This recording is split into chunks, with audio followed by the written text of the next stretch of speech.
आज लंदन के दिल यानी कि ऑक्सफोर्ड स्ट्रीट पे इस वक्त मौजूद हूँ। आप मेरे अक्कब पर देख सकते हैं किस तरीके से जम्मे गफीर लोग जो है क्रिसमस की शॉपिंग करने में मसरूफ हैं।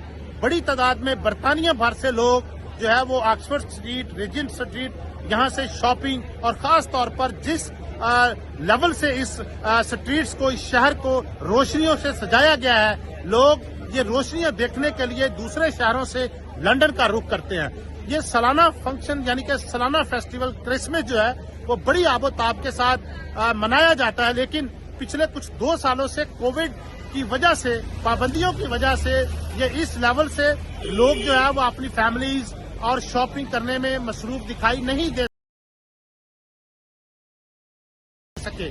लेकिन अलबत्ता आज जो है क्रिसमस की खुशियां मनाने के लिए शॉपिंग में लाखों लोग यहाँ पर मौजूद हैं। आइंदा 2 रोज तक जो है बरतानिया भर में क्रिसमस की पूरे आबोताब के साथ, पूरे जोरों शोर के साथ जो है वो शॉपिंग लोग कर रहे हैं, एक दूसरे को तोहफे तोहफे दे रहे हैं। दूसरी जानब गवर्नमेंट बरतानिया की जानब से लोगों को जो सरकारी छुट्टी है वो 25 दिसंबर और 26 को बरतानिया भर में जो है वो तातील होगी और लोग जो है अपनी फैमिलीज के साथ क्रिसमस डिनर भी खाएंगे। इसके अलावा शॉपिंग में मसरूफ हैं और मुख्तलिफ शहरों से, मुख्तलिफ मुल्कों से जो सियाह हैं वो भी ऑक्सफोर्ड स्ट्रीट पर इस वक्त शॉपिंग में मसरूफ हैं। बड़ी तादाद में यहाँ पर जो है इंतजाम किए गए हैं, लाइटिंग का बड़ा बेहतरीन इंतजाम है। लोग जो है ऑक्सफोर्ड स्ट्रीट और रीजेंट स्ट्रीट पर लाइटिंग को देखने के लिए बच्चे, फैमिलीज, बड़े वो इस वक्त जो है वो ऑक्सफोर्ड स्ट्रीट का रुख कर चुके हैं।